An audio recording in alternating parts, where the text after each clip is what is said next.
Oh no.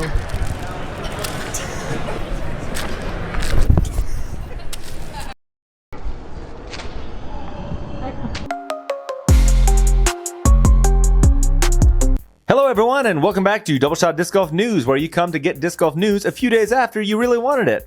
I'm your host, Disc Golf Enjoyer. Let's get into the Queen City Classic. Before the tournament, Calvin made a bold prediction. What if I don't like either of them? Can I pick a different one? Yeah, go ahead. Are we rolling? Yeah.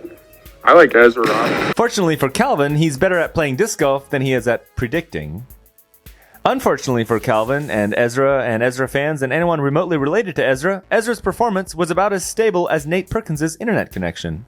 Further detail out my answer to your question. But fortunately for Ezra, good looks and charm are more important than disc golf.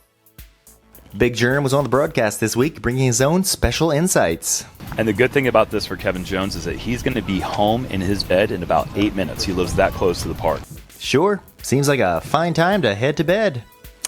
You know you're getting old when you assume other people's bedtimes are also before the sun goes down. As for the actual tournament, Casey White was a co-leader after one round, but he had a whoopsie in round 2 and never recovered. Evan Smith was also co-leader at the beginning of the round, and he played a solid whoopsie-free round. And against all odds, young Gannon Buhr actually made the lead card again.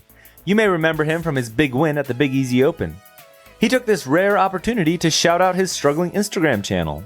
Alright guys, I'm almost at 100K on Instagram. Huge giveaway on my Instagram soon. You can follow me and Evan Smith. And then he shot the hot round at 9 under to claim a 3-stroke lead. Would Gannon be able to shake the nerves of a 20-year-old to hold off his older, more experienced competitors? Stay tuned to find out.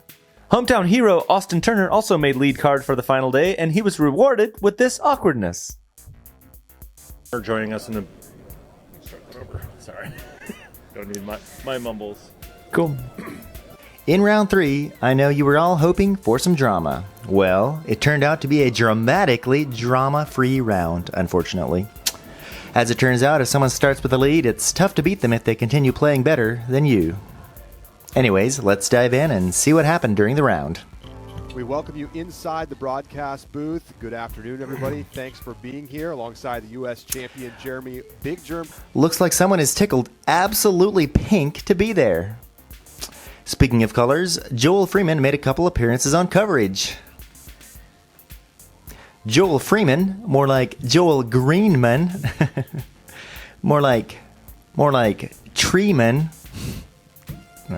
On hole 3, Gannon narrowly missed this putt and still ended up gaining strokes on his card mates. Meanwhile in the booth, Big Jerm was trying out some family-friendly alternative exclamations. Oh my gosh. Gush? What? Wow. Gush. Of all people, who would have ever expected to hear Big Jerm gushing? They say he's normally a man of few words. A lot of people don't know that. Throughout the round, Evan Smith was battling to give Gannon some competition. During one of his drives, he had an unexpected visitor. Use code DGPT for 10% off their order. Did a butterfly just land on Evan Smith's hat? Experts say the butterfly was just trying to help, but unfortunately his tiny attempt at giving Evan a boost had major unintended consequences. I wish they had a name for that. Some kind of effect, maybe?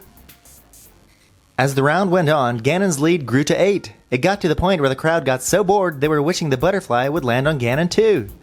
And he actually may have off camera, because on hole 16, Gannon went OB, and then went OB, and ended up with a triple bogey.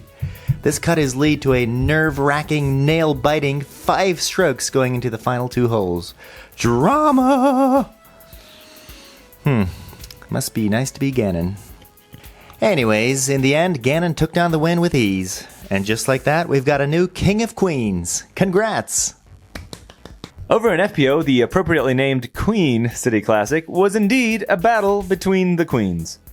After one round, Anniken Sten and Katrina Allen were tied for first at 9 under. In round 2, both of them shot over par, and Ella Hansen took a 1-stroke lead into the final round. Cadence Burge battled through a terrible back injury before being forced to drop out right before the final round. Gutsy. On Saturday, I almost dropped out of mowing my lawn due to a sore back, so I get it, Cadence. Back trouble is no picnic. Get well soon. On Championship Sunday, the entire lead card struggled to gain traction while two ladies on the chase card applied pressure to the leaders. Holland Handley started off hot, hitting pretty much everything from Circle 2 before coming back to earth, while Jessica Gerthy steadily put together a solid round with shots like this. For reference, here's how multiple-time disc golfer and I chose to play that hole. You have like a 5-foot gap. Yeah, Seth. You don't have to zoom in on me. You can actually just do the next thing. Spot the difference. Meanwhile, on lead card, each player had a disappointing round, but of course it was Owen who gave us the best reaction to that disappointment. And let's take a break now to check in on our announcer jinx of the week from Sarah Hokum. Sarah? Missy's perfect on this hole for the weekend. Oh no. Okay, well done. Now, back to the action. By the time Chase Card got to hole 18, there were 5 players within one shot of the lead. For reference, that's about as many disc golfers as you can hear talking over each other in the latest Foundation video. I like it. That putter's actually good. Silva bowed out of the race with a bogey on 18. Next up, Holland also bogeyed. Oh. Meanwhile, Jessica Gerthy birdied hole 18 to take a one-stroke lead. Wow. Back on the lead card, Kat Murch was the only player with a chance to tie Gerthy with a birdie. After 2 great shots, Murch was left with a short approach to the basket to force a playoff. She stepped up confidently and committed to the shot. Slow down. And committed a little too hard and threw it out of bounds. A tough break for Kat, but on the flip side, an incredible win for Jessica. Her first win since 2018. This emotional victory was enough to make a grown man, and also me, cry. Congrats, Jessica, and no punchlines from me. I'll let multiple-time disc golfer take care of these snide remarks this time. If he wants to. Jessica Gerthy, more like Murthy. That is a fantastic win. Anyways, a heartfelt congrats to the Gerthy family for scoring a combined average finish of 29th. Now, we all know Garrett is always slinging the good meats, but this time, his wife is the one bringing home the bacon. This week, the Pro Tour was happy to welcome back Silva Saarinen, and although she did make a late push to finish top 10, she needed several rounds to shake off the rust. We'll have to cut Silva some slack on this, as it appears she spent most of her offseason contemplating the meaning of life and roasting her boyfriend. Okay, welcome back, Silva.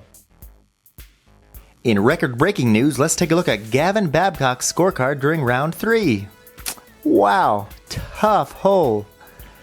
I've heard of getting a snowman on a hole, but it appears Gavin got the whole blizzard. Anyways, despite his hole 5 troubles, Gavin still managed to finish within a few spots of Ezra Robinson. Ooh boy. In the final round, we were treated to a very special graphic on DGN. The cool thing about this top 10 list is that there are only 6 players on it. Wow, that's rare. This graphic is almost as mysterious and enigmatic as that noise Aaron Gossage makes before every throw. And that's all we have for this week. Thanks for watching. Please like and subscribe, and maybe, just maybe, a butterfly will land on you. Let us know in the comments if it does.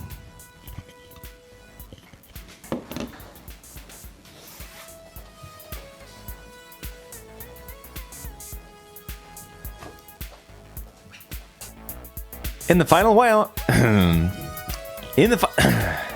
early to bed, early to rise, makes a man wealthy, healthy, and wealth. Early to bed, early to rise, makes a man healthy, wealthy, and wealth.